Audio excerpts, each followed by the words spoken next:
Yo, welcome back to the channel, baby. You see the hat, you get the energy, and you read the title. Today, I am diving deeper into the rabbit hole that is FNAF lore game theories, and I'm gonna find out why I shouldn't be trusting Gregory. This is all part of a series as I tumble down this wide world of possibilities, strange coincidences, and little pieces all fitting together like a beautiful jigsaw puzzle. If you enjoy me reacting to these FNAF game theories, hit that like button and subscribe today.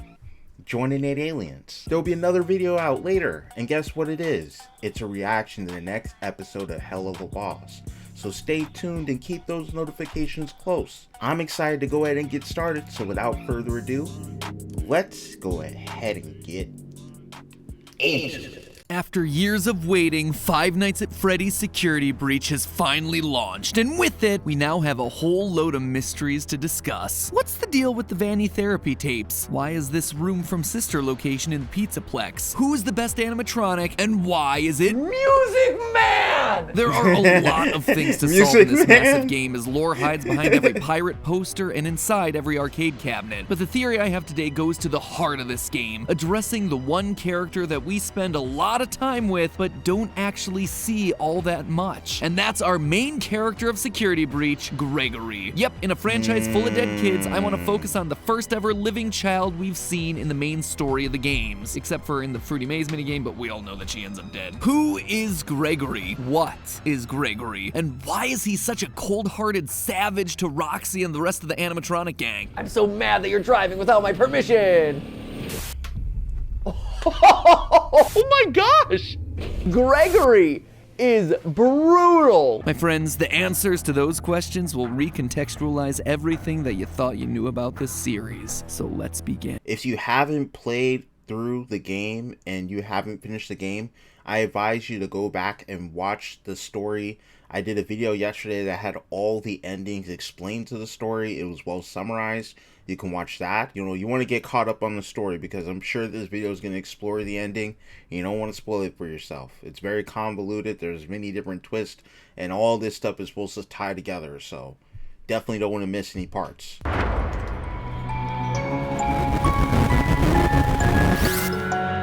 Hello, Internet! Welcome to Game Theory, the show that can't help but stuff its face with FNAF lore like Chica stuffs her face with pizza and garbage. I guess at this point it kind of applies to us too. Anyway, if you want to stuff your YouTube feed with FNAF videos, then hit that subscribe button right now, because today starts what I expect to be a 3-part series into the many unsolved mysteries of security. Let me check.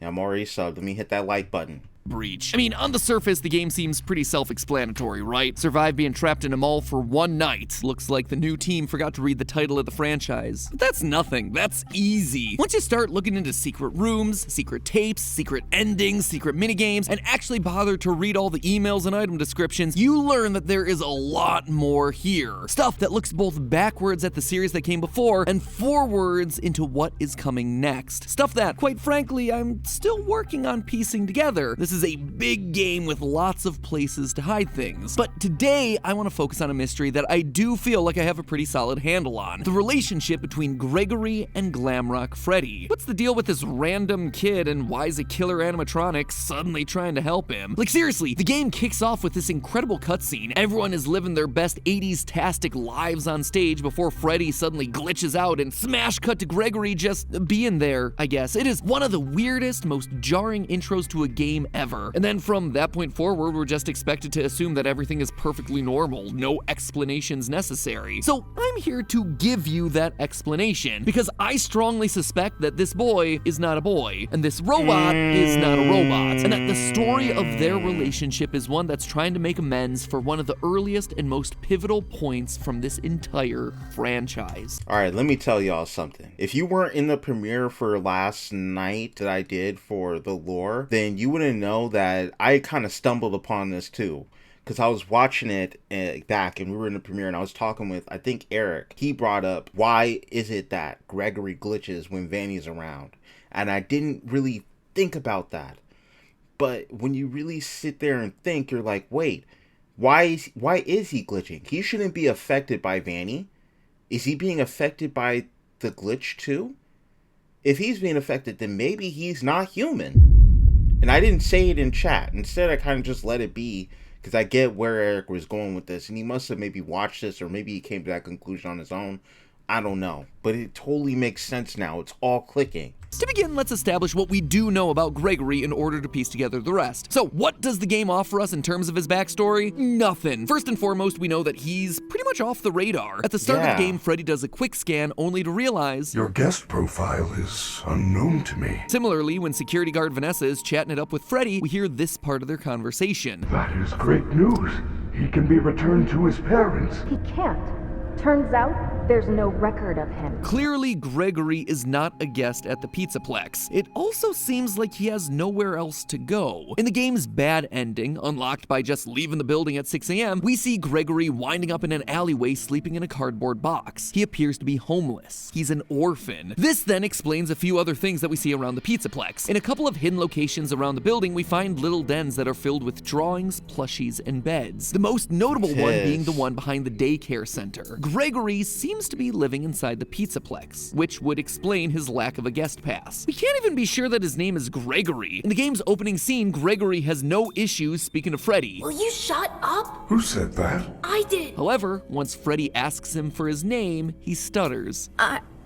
I'm Gregory. Why would he stutter on his name when he was clearly fine answering everything else just seconds before? So, what? Is that it? Gregory's just some homeless kid that sets up shop in the Pizzaplex and happens to get wrapped up in Afton and Vanny's plans? Yeah, right. Of course not. Nothing in this franchise is ever an accident. Take a look at Gregory here. Notice anything familiar? Dark eyes, brown hair with a piece fallen between his eyes, shorts, a shirt with 2 stripes across the middle. Ladies and gentlemen, Gregory is none other than the crying child. Don't believe me? Early on, we get this weird moment when Freddy suddenly stops what he's doing and says this. I feel you are broken. We all know that the language in this franchise is never chosen by accident. Everything is meticulously crafted, so is it a coincidence then that the word broken is only used one other time in the FNAF series to describe a child? That iconic FNAF 4 clip with crying child and golden Fredbear, you're broken, we're still your friends. No I will put way. you back together. The fact that both crying child and Gregory look alike and are considered to be broken screams of a connection existing between these two. Him being the crying child would also explain why he has nowhere else to go. His dad is an undead zombie living inside a yellow bunny suit, and his mom is MIA. There's also lines like this. Your parents want you to follow me. Your family is looking for you. Let me take you to your parents. On one hand, this just sounds like Chica spouting out some generic security protocol. On That's the what I thought. other hand, if indeed Gregory is the crying child, Chica's lines here take on a whole new meaning because she is quite literally bringing him to his family, his father living in the basement, William Afton. But obviously there's one big problem with this, one that I'm sure all of you are screaming at your monitors or typing aggressively down in the comments. Crying child is dead. He died in FNAF 4 when his older brother Michael picked him up to be chomped. The And bite not of only did he 83. die, his soul then went on to be one of the 2 spirits possessing Golden Freddy, the other being the vengeful spirit Cassidy, before he was finally put to rest by the puppet in the happiest day ending of FNAF 3. This kid is well and truly gone. He is removed from the franchise. He is one of the few cards that are officially off the lore table. So why then do I dare invoke his name here? Because Gregory is a robot, a rebuilt version of the crying child. Flame shields activate because it's time for everyone's favorite segment. MatPat uses the lore from multiple FNAF books to try and explain parts of the game that don't make sense. I'll try to make this as quick and painless for all of us as possible. Here In the we books, go. children Here having we go. tragic premature deaths and then being rebuilt as robots by their grieving fathers is something that happens a lot. Like, if I had a nickel for every time this plot line showed up, I'd have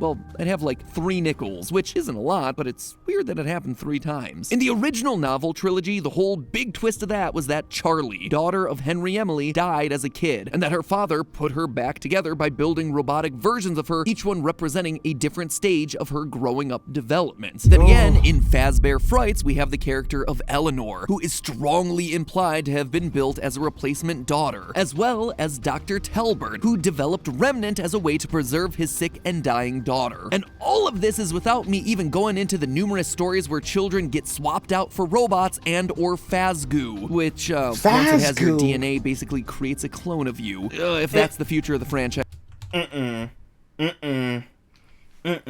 Things are gonna get real sussy.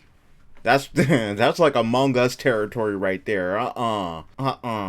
As we're going down some weird paths, my friends. Anyway, to summarize, there's evidence in the wider canon that FNAF 4's lines about the crying child being broken and needing to be put back together were meant to be much more literal than any of us first suspected. But we don't even have to go that far. Within Security Breach itself, there is plenty of evidence to suggest that Gregory isn't exactly what he seems. When Vanny spots you and starts to get closer, your vision gets a CRT effect. Basically, the horizontal lines that old TV monitors used to get. And it's worth remembering that since this is a first-person game, that is representing your vision. So why are your eyes suddenly behaving like cameras on the fritz? Unless, you know, they are cameras on the fritz. Later in the game, once we defeat Roxanne Wolf, we can take out her eyes and upgrade Freddy. Our Fazwatch tells us that, quote, Roxy sees things differently than others. Sometimes she'll stare and talk to the other bots through walls. She's able to see things that others can't, which allows us to see collectibles like secret CDs. In a way, she has a sort of X-ray vision, which is why when you first install him into Freddy, his comment really stands out. How are your new eyes? I am having a hard time adjusting. You look different to me. It's almost like he was seeing Gregory as a normal. Ooh, that's scary. That's scary. I'll admit, that's actually freaky. That scares me. That is mind-blowing. I don't know why that's so weird, but it just is. I don't know how to explain it. That's like Sixth Sense bad. That's like psychological horror to me. Child, but now that he has these new eyes, he's able to see through Gregory's skin and reveal something that he wasn't expecting, like, say, an animatronic endoskeleton. Also, Gregory can be inside Freddy when he's inside the charging stations, which on its own feels weird. Like, I kinda expected you to hop out and leave him to charge, but nope, we pilot him inside of it and then sit there as he charges. Or could it be that those charging stations are as much for us as they are for him? Remember that secret den behind the daycare where we assumed Gregory's living? There's a strange amount of decommissioned and what appear to be salvaged security robots. Maybe for a kid who needs a robotic upgrade. The fact that there's no record of Gregory would also make sense. If he's an animatronic, there wouldn't be records of him because he's not technically a human. It would also explain why Gregory has no parents. But maybe the biggest point of evidence comes from the very beginning of the game, where during the opening cutscene we see Freddy glitch out. This sets him on a course of being good for the rest of the game. But what causes that glitch to happen in the first place? Well, by going frame. Okay, and then in the previous video that I just watched, let's compare the theories. Because the previous video, the theory for this glitch was that Vanny had triggered a hack, and that hack caused this opening, and that's what caused Freddy to glitch out like this, and the virus or whatever, and the virus swept all the bots, right? So let's see what Matt's theory is. Frame by frame, we can see that there's a security threat on the loose, and it looks to be a small child. What? It's Gregory. It has to be. Gregory is the threat here, a robot that poses a threat to Freddy's programming. But why? How? What would make sense about that? Well, to understand that connection, it's time to put a pin in Gregory and turn our attention over to Freddy. If you unlock the game's final secret ending, you end up going below the Pizzaplex, only to discover a former Freddy Fazbear location, Freddy Fazbear's Pizza Place. If that name doesn't mean anything to you, it shouldn't really. Most of the restaurants in the series go unnamed. But while the name might not mean anything, the layout should be a familiar one. One large rectangular stage with lights on the trim and big speakers on either side, and a smaller semicircle stage right next to it. It's from FNAF 6, Pizzeria Simulator. Yep. Notice the stools that are placed right in front, the checkered floor. We even have purple striped tablecloths and blue, green, and red plates, exactly like we saw in Pizzeria Simulator. So cool. As a refresher, this is the location that Henry lured all of the roaming animatronics to in order to burn them to the ground one final time. Although for one of you, the darkest pit of hell has opened to swallow you whole. So don't keep the devil waiting, friend. And this is it, here. Seems like Henry's plan didn't quite work as expected. We still see pretty much everyone that he tried to torch away, and they're all alive and well and thriving underground. Springtrap is there, Molten Freddy is there as this big black blob, and if you look inside that blob, you can even see Baby, and heck, even the puppet. Kinda lessens the impact of that Savage Henry speech from FNAF 6, but whatever. Anyway, the reason I bring this up, outside of it giving me a chance to remind everyone that I totally called something like this happening happening at the end of the last theory from a year ago is that one character is notably absent here, Michael Afton, who we're reasonably sure was the guard working at the FNAF 6 location and the one who helped to burn it down. And to you, my brave volunteer, who somehow found this job listing not intended for you. Although there was a way out planned for you, I have a feeling that's not what you want. I have a feeling that you are right where you want to be. After being scooped, turning purple, and trying to undo his family's sins location by location, he went down with the ship and burned alongside his father and sister, which means that presumably he should be here somewhere, and yet he's not. Unless, of course, he's taken on a new form, say perhaps Glamrock Freddy. We know for a fact that Freddy's been down here based on some of the lines that he drops during the finale. I know what this is. I have been here before. Okay, this is actually very similar to Super Horror Bro theory as well, if I remember correctly. Because I believe he was saying that there were two people in Freddy, in the new Glamrock Freddy, and that one of the people is Michael Afton. She brought me here. I had no choice. Now I have a choice. I have changed. My friends are here. They are so angry, confused, but I can protect you. So he's in a place where he can get possessed. We also hear that Freddy isn't acting like his normal self, saying, I am not me. And in yet another ending, the fire ending, Freddy is more than prepared to set the place ablaze, much like Michael Afton did to Fazbear Frights at the end of FNAF 3. I guess old that was habits tie die together. hard. And nothing says that clearer than the replica of Mike's room from Sister Location that's hiding inside the Pizzaplex. That's for so those of you who don't know, hidden cool. inside the mall is the exact replica of Mike's living room from Sister Location, down to the TV, lamp, and basket of exotic butters. Exotic Butters. Yes, the basket of exotic butters made it. Now it makes me want to play the game just to see the basket of exotic butters. Exotic. But here's the kicker. Over on Mike's wall is a coded message, one that was solved through an incredible team effort from Dawko and the rest of the FNAF subreddit. It reads as follows, quote, "Break and mend, I built the breath. They hunt now, drawn to life. Not real, still me. And frit and fraught with thought and zest, and guessed no blunt woes. Dodge, duck, flash, shoot, crawl, run, crush the vile band. Cry not, try not, do not hold out hope. Your life, your aim will save those with soul." I feel like this is some sort of a poetry reading. Snaps, everyone. Snaps. Snaps. Yeah, man, cue the bongos. All right, basically, this is just a bunch of fancy talk, all relating to Mike's personal journey. The first line is all about breaking and repairing things, and in doing that, creating new life. In other words, Ennard and Baby. The rest is all about his commitment to try and stop the evil animatronics and try to save any of them with a soul left in their bodies. Now, does the presence of this room and poem necessarily mean that Mike is Freddy? No, but I do think it's telling that we're reminded of Mike's commitment to save everyone inside of a room that you're required to find alone in the dark, i.e. without Glamrock Freddy hovering over your shoulders. Heck, during the finale, we even get this line from Glamrock Freddy. My friends are here.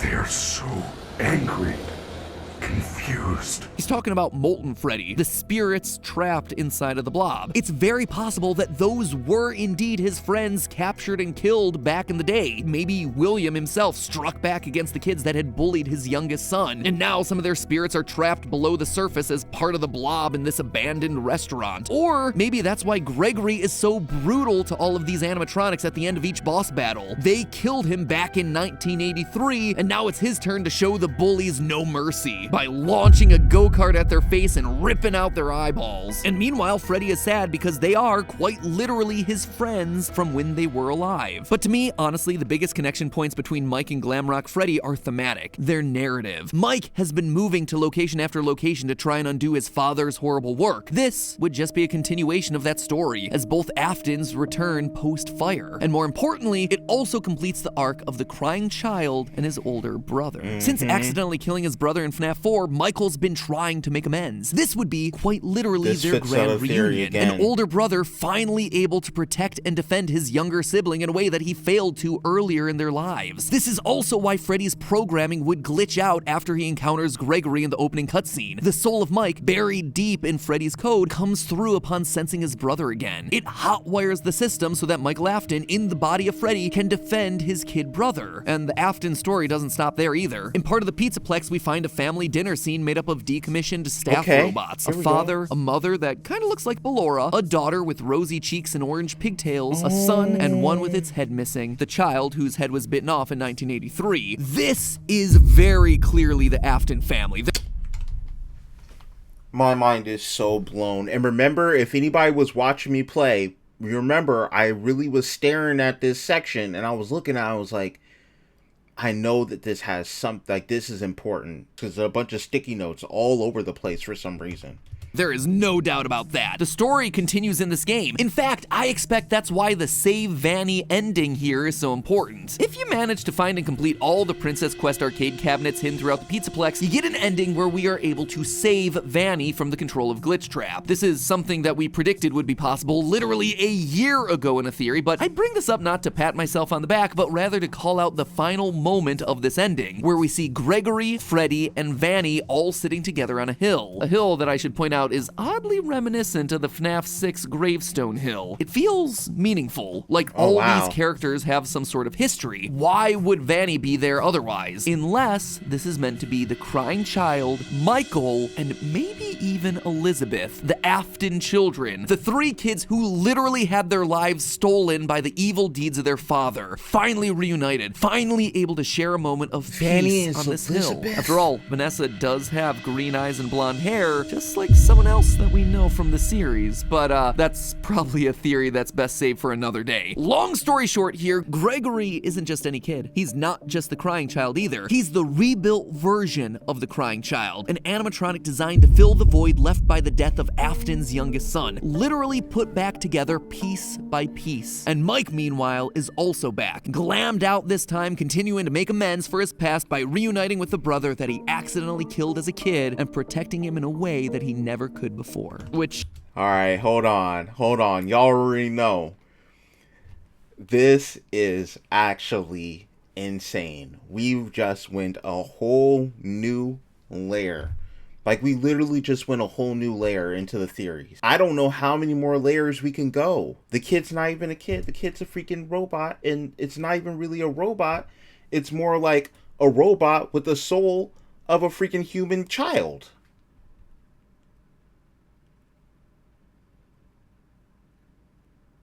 Then leaves us with a question: who's Vanny? How does she fit into all this? Why does she fit into all this? And why does Robot Gregory glitch out each and every time she gets close? That, my theorists, will have to wait for the next episode, because this episode's running long and honestly I need more time to think through the answers. So in the meantime, theorists, remember, hit that subscribe button so you don't miss how all these clues fit together. You're not going to want to miss that next episode, mostly because, you know, if you do, the FNAF lore will no longer make any sense to you whatsoever. Plus, hitting the subscribe button's free, and let's be honest, at this point, you owe it to yourself to see how it all plays out. But for now, remember, it's all just a theory. A game theory. Thanks for watching. Since 2011,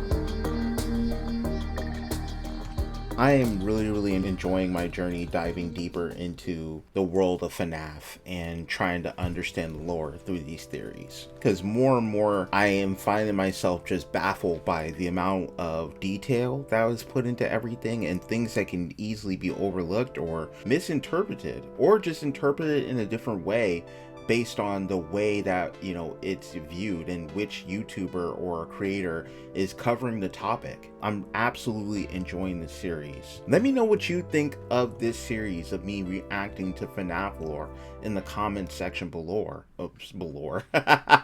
Below. Recommend other FNAF theories you'd love to react to next on the channel. Thank you very much for watching this with me. I appreciate you all being here. I will see everyone in the next video. Peace.